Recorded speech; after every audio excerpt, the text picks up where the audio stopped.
السلام علیکم دوستوں، امید ہے آپ سب خیریت سے ہوں گے۔ آج ہم پڑھ رہے ہیں صحیح بخاری کی حدیث نمبر 254، 55 اور 56، اس بارے میں کہ سر پر 3 مرتبہ پانی بہائے۔ ابو نعیم نے ہم سے بیان کیا، انہوں نے کہا کہ ہم سے زہیر نے روایت کی، ابو اسحاق سے انہوں نے کہا کہ ہم سے جبیر بن عمرو رضی اللہ تعالیٰ عنہ نے روایت کی، انہوں نے کہا کہ رسول اللہ صلی اللہ علیہ وآلہ وسلم نے فرمایا، میں تو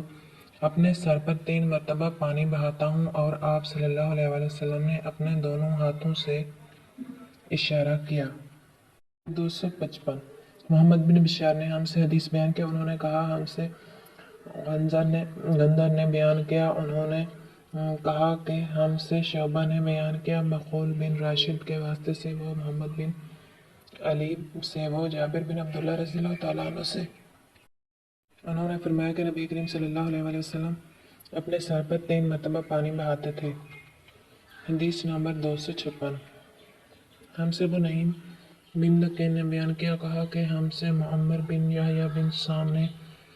روایت کی، کہا کہ ہم سے ابو جعفر باقر نے بیان کیا، انہوں نے کہا کہ ہم سے جابر نے بیان کیا کہ میرے پاس تمہارے چچا کے بیٹے کی مراد حسن بن محمد ابن حنفیہ سے تھی آئے،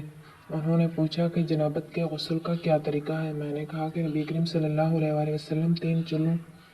پانی لیتے اور ان کو اپنے سر پر بہاتے تھے، پھر اپنے تمام بدن پر پانی بہاتے تھے۔ حسن نے اس پر کہا کہ میں تو بہت بالوں والا آدمی ہوں۔ میں نے جواب دیا کہ نبی کریم صلی اللہ علیہ وآلہ وسلم کے بال تم سے زیادہ تھے۔